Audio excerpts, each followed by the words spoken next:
And what was the machloket in Beis Shammai Beit Hillel? It had to do with what's the order of washing one's hands.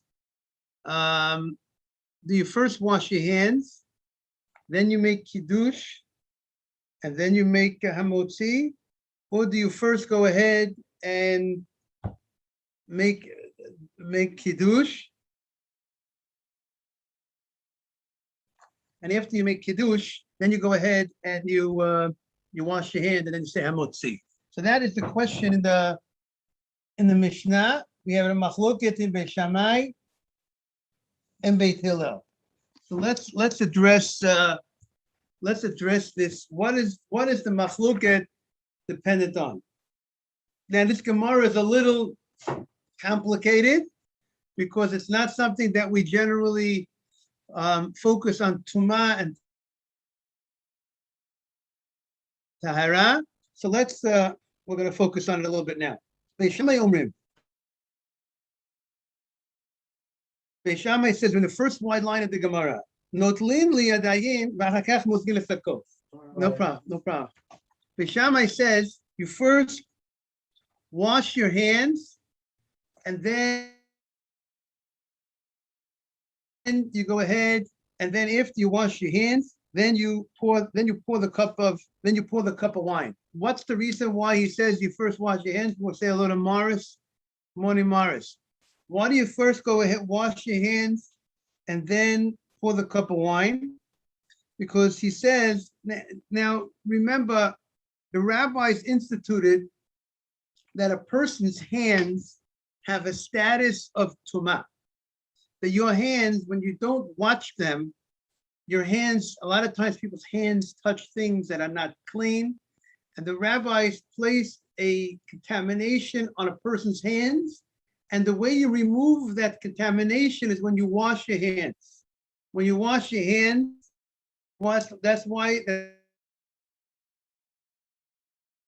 of the reasons why we wash our hands before we eat bread, is because when the Beit HaMikdash will be rebuilt, the Kohanim have to be careful not the Truma is not able to become Tameh.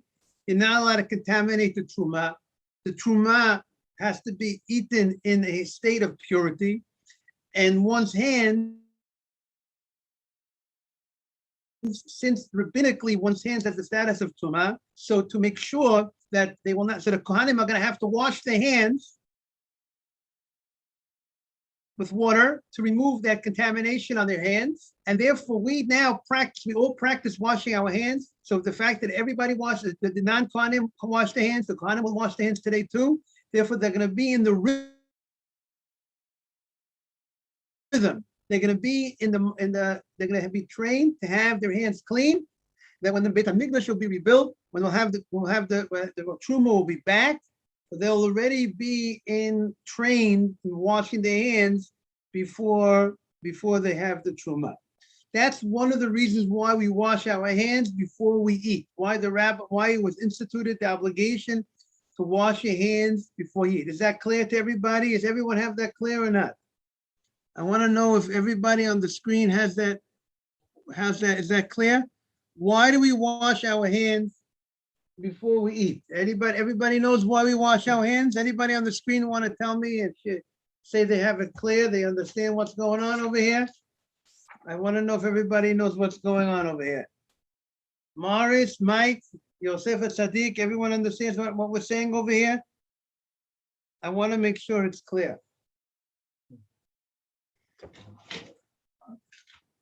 Anybody have any comment to say on the... You're talking about to wash hands before you pour in the cup, right? Right. The question is, do you wash your hands before you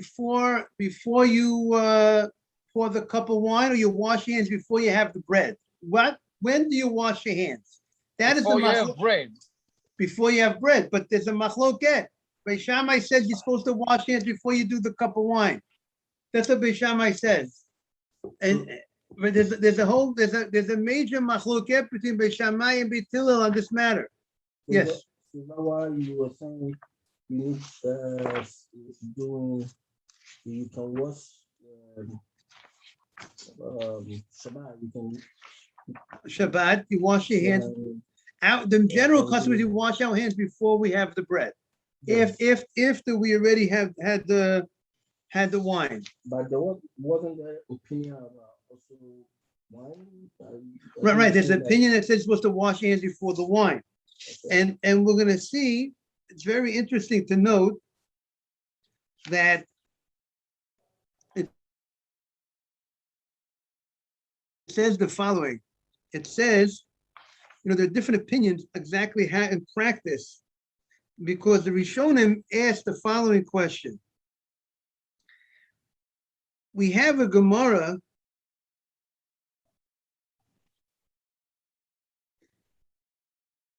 you see, the Gemara, Beis Hillel, one of the reasons we're going to see for Beis Hillel is that Beis Hillel says you're supposed to you shouldn't have an interruption between your washing the hands and hamotzi. That's going to be one of the reasons why Beis Hillel says you should not wash your hands before the wine. You should wash your hands after the wine, before the hamotzi, because you don't want to have a large interruption between the washing of your hands and the hamotzi. You're supposed to wash your hands and make hamotzi right away. Now, the Gemara, the Gemara in Psachim, or the Rishonim in Psachim, you see the Gemara. The Rishonim want to know why Kiddush. By Kiddush, we find this concept that by Kiddush, it's not considered a hefsek. If our Gemara is talking about having wine, we were using it in the context of wine of Kiddush, but really, the Gemara could be there's wine of Kiddush, and there's weekdays and there's Shabbat. And the Rishonim want to know why on Kiddush, it's not considered an interruption, but yet, if you have wine if you wash your hands and then you have wine and then you have the bread, so some say that wash your hands and you have Kiddush and then you have the bread. Some say that's not a problem. But if you're the way our Mishnah, the case of our Mishnah, you notice our Mishnah talks about mizigat hakos. Our Mishnah, the case of the Mishnah is diluting the wine, right? As you remember, the wine back then was very strong. And since the wine was very strong, they would dilute the wine with water, and that's what our Gemara is talking about. So some want to say that they used to go ahead and actually dilute it with hot water. And therefore, because they would dilute it with hot water, that would be considered a interruption because they had to be very exact and focused on the dilution process. And therefore, if I'm going to go wash my hands and then dilute the wine, I'm losing focus. And we got to be careful not to lose focus. When you wash your hands, you have to make sure you keep your hands clean and you don't lose focus between the washing of the hands and the eating of the bread. And if you're going to go ahead and dilute the wine after washing your hands, so then that's going to be considered, since the dilution was a process, that will be considered an interruption.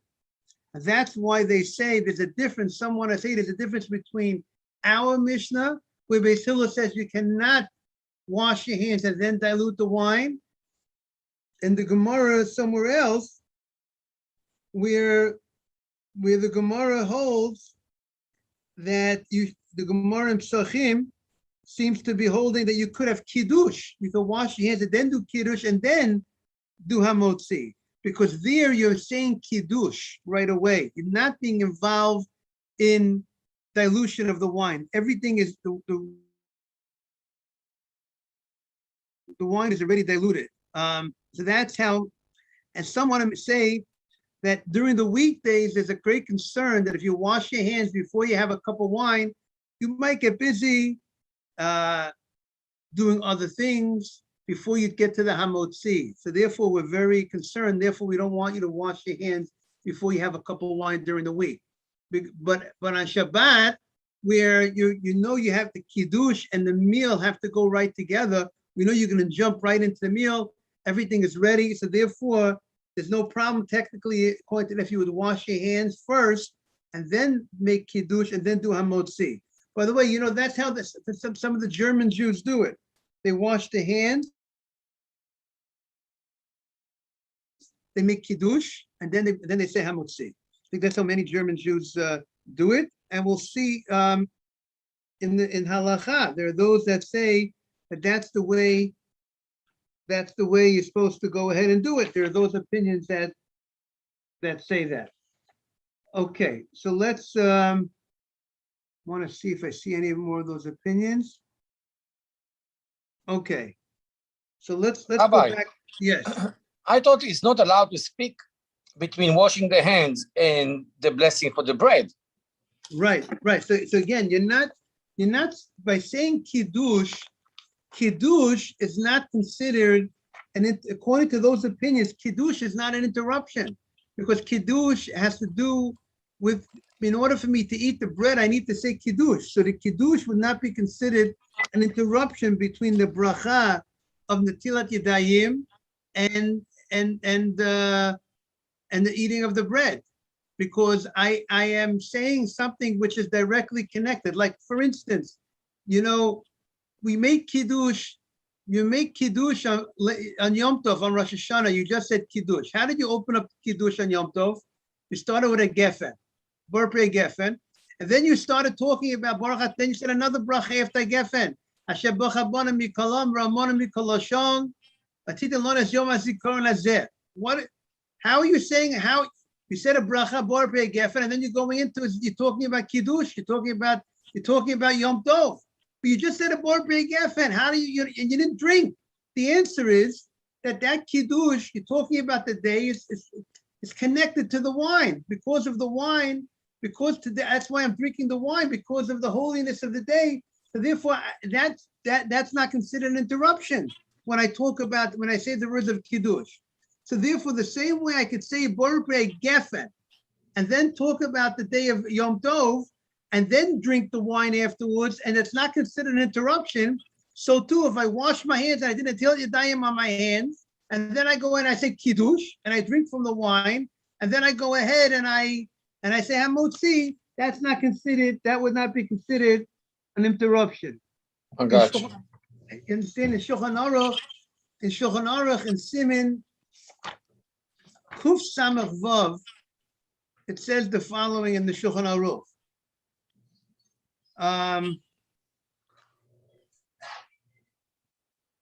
There are two opinions that say that, you see, one opinion says you don't need to be careful. Once you wash your hands, and the way the Chafetz Chaim explains, the law that after you wash your hands, you have to eat, that means you shouldn't get busy doing other things that you're going to lose focus. But of what you did, you wash your hands and you're going to lose focus, and you're not going to be focusing on your hands. So the first opinion says in the Shulchan Aruch, but let's say you're not going to lose focus. You're going to wash your hands and you're going to sit. And you're going to sit for a little bit of time. So the first opinion in Shulchan Aruch says, even if you sit for a long time, as long as you stayed focused, I'm watching my hands, and I stood for a long, it's not considered a problem. Point to one opinion. The second opinion of Shulchan Aruch is I should not delay.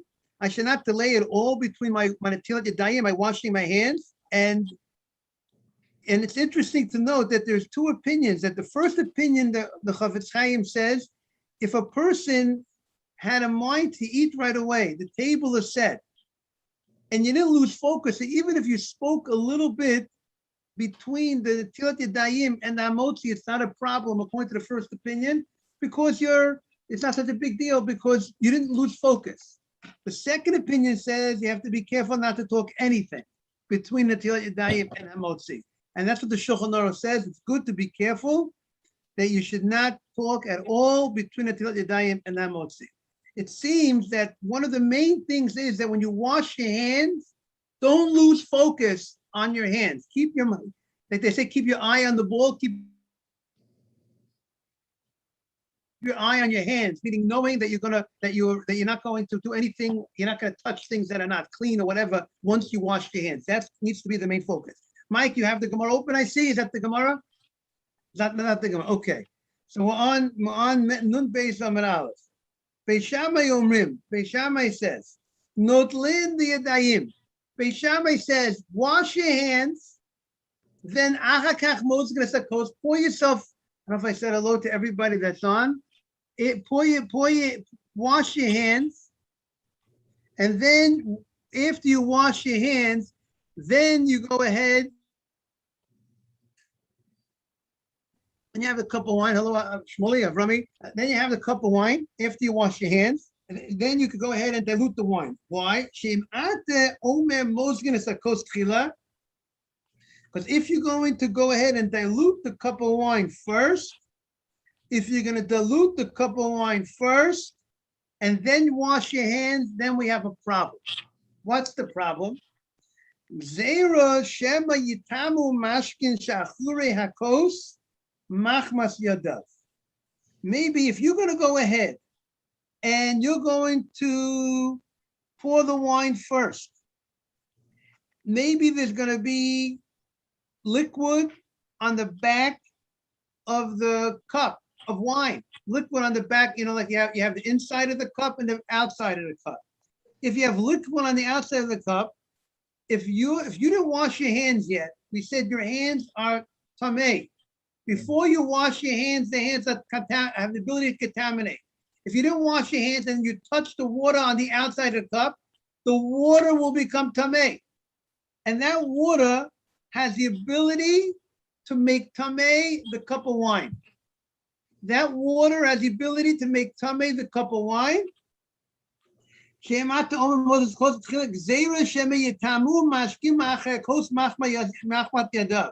We're afraid that if you didn't wash your hands first, your hands that are contaminated will touch the wine and will touch the liquid that's in the back of the cup of wine.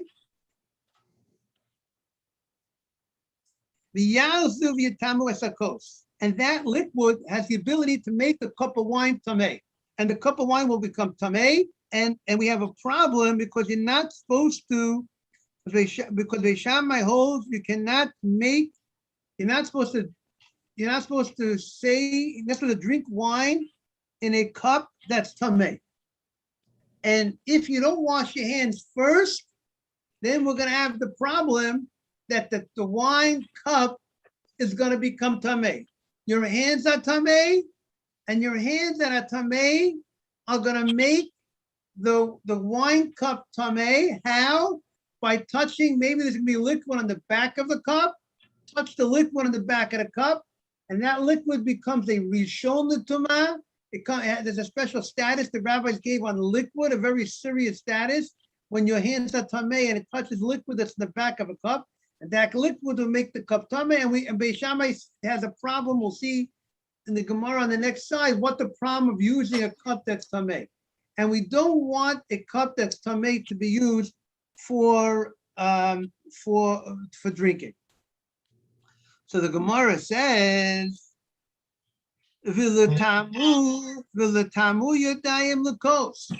why are we saying that your hands are going to contaminate the liquid that's in the back of the cup?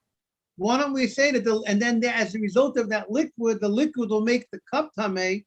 Why don't we cut out the middleman? Why don't we just say that your hands are going to make the cup tamei? Because your hands are going to pick up the cup. So the Gemara says, Yadayim shniotein. The hands have a status of a tumah as a sheni. The hands are considered a second level of tumah, second degree. There's first degree, second degree. Second degree, it means there's something called the ava tumah. Food is on the table. The source of the tumah. Then there's something, the source of the tumah, let's say a dead carcass touches something, the thing that it touches becomes a rishon. And then that thing that became a rishon touches something, the other thing becomes a sheni, becomes a secondary. And the law is by chulin, by non-holy stuff, you can only get 2 degrees of contamination. It can't graduate past 2 degrees. It goes up to level 2. There's no third level of tumah. That doesn't get transferred to level 3. You could truma could, if something truma could become a level 3. If something that's tamei, that's a second level, could invalidate truma, could contaminate truma. But a second level cannot contaminate something which is not holy. So therefore, the rabbis gave the status of a hand as a second degree. It's not considered the source. It's not considered the dad. It's not considered this child, which is the Vlad, which is the first, like the first generation. It's not considered. It's considered second generation. Second generation it does not have the power of ein sheni osei shlishi b'chulin. And the sheni, this hand cannot contaminate the cup of wine. Ella ayidei mashkin. It needs the way it can contaminate is through liquid. If the hands touch the liquid, then the liquid has the ability to make the cup tamei. So this is a little technical, everybody. People are not so familiar with these things so much because we don't have the Beit HaMikdash today. But that's the issue that Beis Shammai is very concerned with, and therefore Beis Shammai, to ensure that you're not going to contaminate the liquid that's on the cup, and that will contaminate the cup. So what does Beis Shammai say? Wash your hands before you get involved with the cup of wine. So then your hands are clean, and then your hands don't have the ability to contaminate. Then it will not contaminate the liquid that's on top the back of the cup of wine because you already washed your hands. You already washed your hands. That's the opinion of Beis Shammai. Beis Hillel is not concerned for Beis Shammai is concerned. Beis Hillel says you could use. He's not concerned. Beis Shammai is concerned about the cup being tamei, and he wants to ensure that the cup won't be tamei. Beis Hillel is not concerned if the cup is tamei. And we'll see. Getting cold. Beis Hillel omrim. Mosgines akos. Beis Hillel says you could go ahead and you could dilute the cup first. Dilute the cup first. But after you dilute the cup, notlin the yadayim. After you dilute the cup, then you wash your hands. Why? Because she'im ata omen notlin yadayim tchila. Beis Hillel says if you're going to wash your hands first, so now my hands are clean. But as we said, Beis Hillel has no problem using a cup that's tamei. So that cup that's tamei, if you wash your hands first, maybe shemi yitamo maska shebiyadayim machmasakos. Let's say you wash your hands and you didn't dry your hands well, right? So if you didn't dry your hands well, so then the cup of wine, which is contaminated, which is tamei, would touch your liquid that's in your hand, and that liquid will become tamei. The rabbis gave it a degree of a first degree, and that will make your hands, and that has the ability to contaminate your hands. And it'll contaminate your hands. So the Gemara says, what if the cup is tamei, if the cup is contaminated? So why do you need to say your hands are gonna the cup is gonna touch the liquid that's in your hand, and then it's gonna contaminate your hand? Why don't you just say the cup, the becha, the kos is gonna touch my hands, and that's gonna contaminate my hands? Why do you need to say it's gonna touch the water that's in my hands, the middleman, and then then contaminate my hands? So the Gemara says, "Ein kli mitame adam." A utensil does not have the ability to make the person tamei, and therefore, but the utensil has the ability to make the liquid. A liquid is not, a person is a much greater. To make a person tamei, you need a higher level, but to make a liquid tamei, a lower level will work. Therefore, the cup, the goblet, the kos, the becha is tamei. It can make the liquid that's on my hand tamei, and once the liquid on my hand becomes tamei, then it'll contaminate my hand. So the Gemara says, according to Beis Hillel, if Beis Hillel is allowing the use of a cup which is tamei, So the cup that's tamei contains the wine. So why doesn't the cup that's tamei make the wine tamei, and that will cause issues? And that will make, and I'll touch the wine that's in the cup, and I will that'll become tamei that way. My hands will become tamei.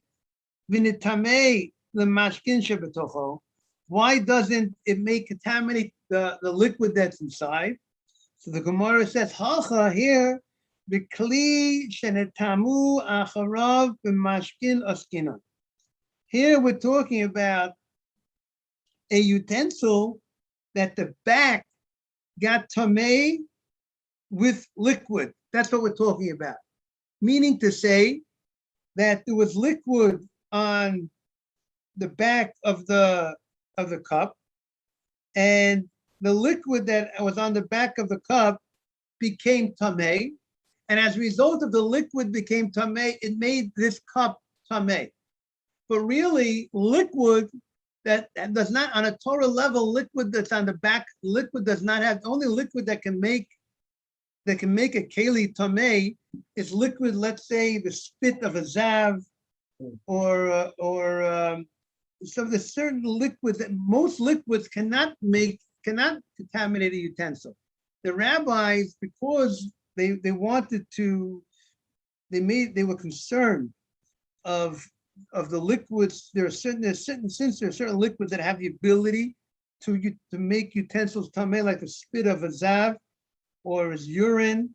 So they made a decree on all liquids, all liquids that are tamei, that are contaminated, has the ability to they'll make utensils tamei. So therefore, if the liquid that's on this utensil is tamei, and that's what's contaminating the utensil, the rabbi said, but we want people to realize it's a rabbinic contamination. So therefore, only the outside of the utensil is tamei, not the inside. So therefore, it will not contaminate the contents, the wine that's inside. So the Gemara is the tocho tahar. The inside is tahar. The inside is tahar. It's not contaminated. And the gabo tamei, and the outside is tamei. The outside is contaminated. Ditnan, and we're going to see why in a minute. Why the rabbis made such a distinction: the outside and the inside. Ditnan. Klish and itmu acharo b'mashkin. If you have a utensil that the outside became tamei as a result of liquid, and that liquid was not a liquid that was a real ava tuma. It wasn't a liquid that was the source of tuma or a liquid of a zav. It was a liquid that became contaminated from some other source, and that liquid is not an av. Let's say that liquid is a rishon l'tuma. It's not an av, but they gave that liquid the ability to contaminate the cup. So they say achurav tameim. The outside of the cup is contaminated. Now we're turning the page, Mazel Tov, Mabruk. And the tocho, the inside, the rim, the the handle, the yadav, and there's certain types of handles. One's like a handle that's like a coffee cup handle, and then one's like a handle of a pot, a long handle. All the tahorim, those are tahar. Nitma toho, but if the inside becomes contaminated, then nitma kulo. Then the whole thing becomes contaminated. Now what's going on? So Rashi explains.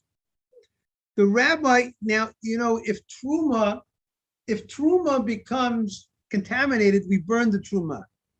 If kachim becomes contaminated, we burn it. But that's only if it was contaminated on a biblical level. Let's say if a dead mouse touched the truma. The dead mouse touched the kachim. But if the whole contamination is rabbinic on a Torah level, it's not contaminated. So you cannot, therefore, you would not be able to burn that, because on a Torah level it's considered tahar. On the Torah level, something which on a Torah level is pure, it's not contaminated, you can't burn it. So therefore, how do people going to make sure to know that it's rabbinically, this only a rabbinic uncleanliness, a rabbinic contamination, and therefore if something comes in contact with it, if truma touches it, they will not burn it by saying that the inside of this utensil, it does not contaminate. that if you touch the handle, even though in general a handle is like part of the utensil, but they made a distinction and they said, no, the handle is not part of it. The rim is not the rim that comes outside the thing, that outside lid, that outside rim is not part of the utensil, will not become tamei. That is in order to people should not make the mistake and realize that this is a rabbinic situation.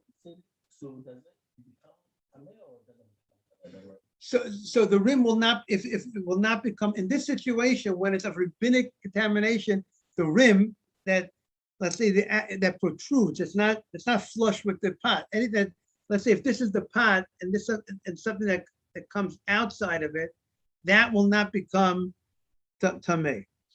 And the Gemara says, "B'may kamifluvei." What's the argument the Gemara says between Beis Shammai and Beis Hillel? The Gemara says Beis Shammai savri, Beis Shammai holds asur lishtamesh b'kli shenitmu achlu mashkin. Beis Shammai says you're not allowed to use a utensil that the outside became tamei with liquid. Beis Shammai says you're not allowed to use a utensil that the outside of the utensil became tamei with liquid. Now, which means to say, if you had let's say you had the outside, you had a liquid that was on top of the outside of this cup, and this liquid was the rishon. This liquid was the child, first level, was not the source.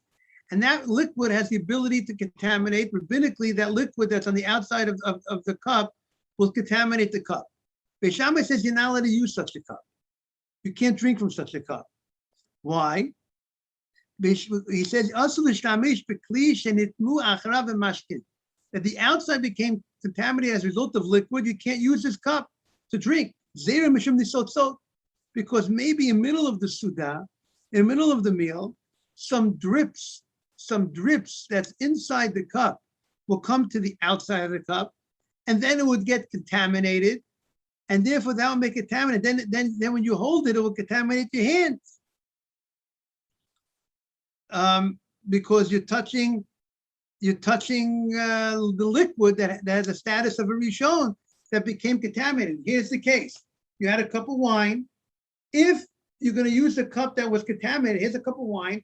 The outside is contaminated. Some drops might come to the outside of the cup, and then it will be, if you're using a cup that's already previously contaminated because there was liquid on the outside, so then if new drops and the liquid that was on the outside contaminated the cup, so now some of the liquid that's inside might come to the outside of the cup.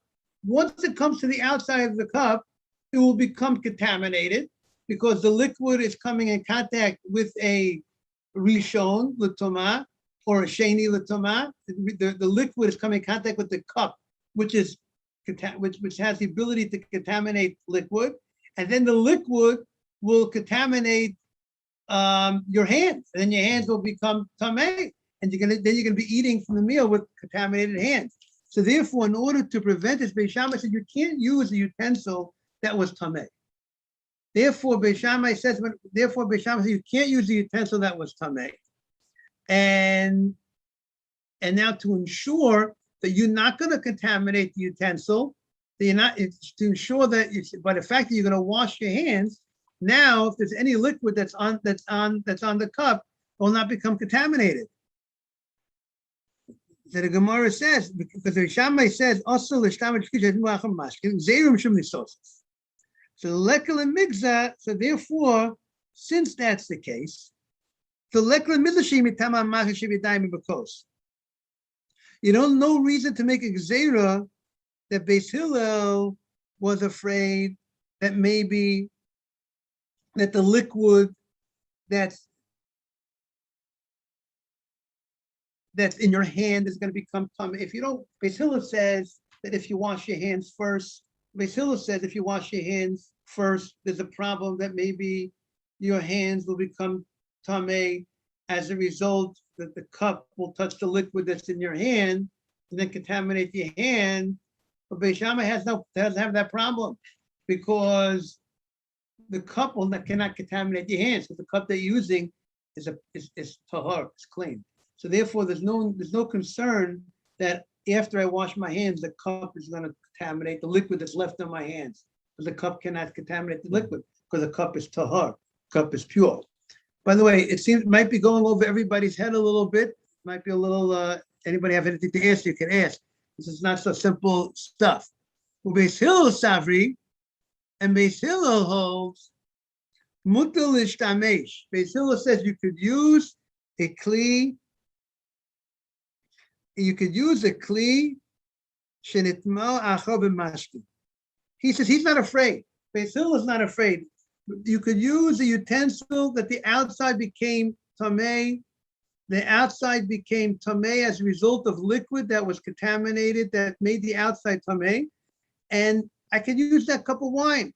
Why are you afraid that maybe some liquid will go from the cup of wine and go outside, and then that liquid and then my hands are going to touch that liquid? He's not afraid that any liquid is going to come from the cup onto the outside of the cup. Therefore, if the cup is contaminated, the cup doesn't have the ability to contaminate my hands. It's only liquid that would have come in contact, that would have gone to the outside of the cup, would become tamei, and then contaminate my hands by touching that liquid. But I'm not afraid that any liquid from the inside of the cup is going to go on the outside of the cup. So the outside of the cup is contaminated. The inside is not contaminated. The liquid from the inside is not going on the outside. So I'm good. I could, and so therefore Beis Hillel says there's no problem. I could go ahead, and I don't need to wash my hands first.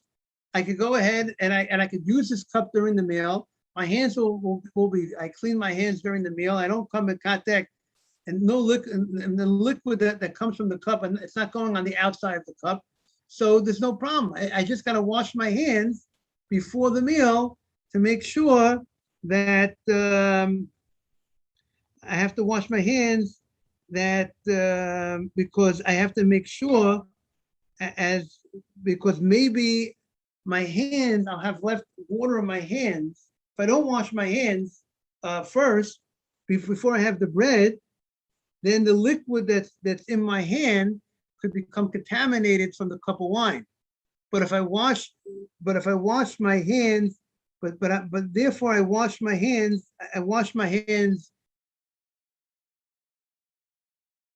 beforehand, and I dry my hands, and therefore I'm good. Again, Beis Hillel says, what is the concern? The reason why I got to wash my hands, that because if I don't wash my hands, then the liquid that's in my hands could become tamei from the cup of wine. So therefore he says, let's see it inside. Beis Hillel says, I'm not afraid of these drippings going into I'm not afraid of anything from the inside going on the outside of the cup. So what I am concerned is maybe I'm concerned that the liquid that's in my hand might become tamei as a result of the cup of wine. So therefore, what do? After I already drink the wine, if I'm going to go ahead and I'm going to go ahead and wash my hands before I drink the wine, so then what's the problem? The problem is maybe the cup of wine. I wash my hands before I drink the wine. But the cup of wine is contaminated, and then the cup will touch my water that's left in my hands, will contaminate my hands. So I didn't gain anything. I wash my hands before the cup of wine. Because if I wash my hands before the cup of wine, and then the cup of wine, since it's contaminated, the back, and if I have leftover water in my hands, it'll contaminate the one hands, it'll contaminate my hands. So therefore, first drink the cup of wine, and then after I drink the cup of wine, then I'll go ahead and then I'll wash my hands. And then after I wash my hands, then I'll go ahead and after I wash my hands, then I'll go ahead and have the hamotzi. Now Tosfos points out that before you eat, Tosfos says, before you eat, you're gonna keep when you want, during the meal, you keep your hands nice and dry.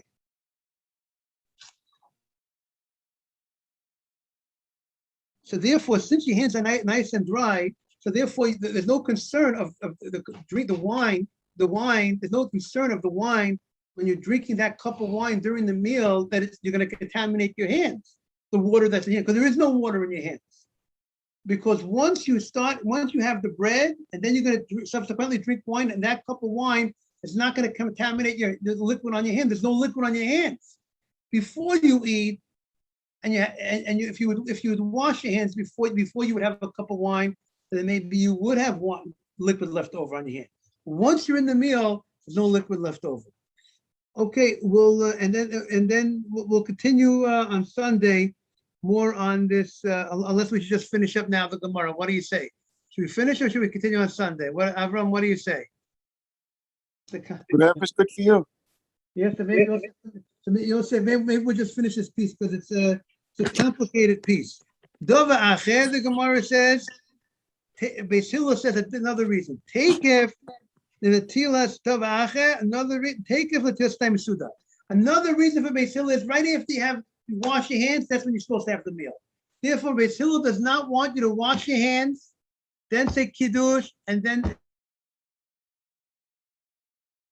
wash your hands, then have a drink, and then have a motzi, because you want the washing to be right directly next to, like Yosef said before, right next to the hamotzi. So the Gemara says, "My davacher." Why does Beis Hillel say it? Why does he need another reason? Why isn't the first reason enough? Hachi karmilu. This is what Beis Hillel says to Beis Shammai. Liditchu, according to your opinion, Damitu, you said, "Asur lishtamesh b'kli she'achuv tmeim."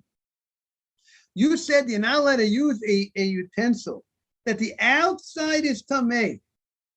You, Beis Shammai, said you can't use a utensil that the outside is tamei because you're afraid of the liquid of the drip, because you're going to use such a utensil, the outside is tamei. Then you're concerned that on the inside, even though the inside is not tamei, but maybe some droplets from the inside will go on the outside and it'll become contaminated, and they'll contaminate your hands. He says you shouldn't. So he says you say she'asur lishtamesh b'kli she'achuv is a mina mishim soap. You're afraid of those droplings. Afilu hachi, nevertheless, ha'adifa. At my concern, I have a better, meaning everybody has their concern. You're concerned about this, I'm concerned about that. But you should know there's a different reason. It's better because there's a halacha in Suda. Take him to a Sedayim Suda. Right after you wash your hands, you're supposed to have the meal. That halacha, you should not knock out, push away that halacha that you're supposed to wash.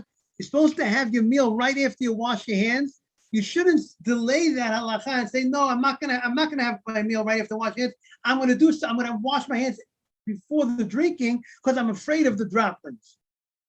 Your concern should not override that other halacha. And that halacha is a very strong halacha. You shouldn't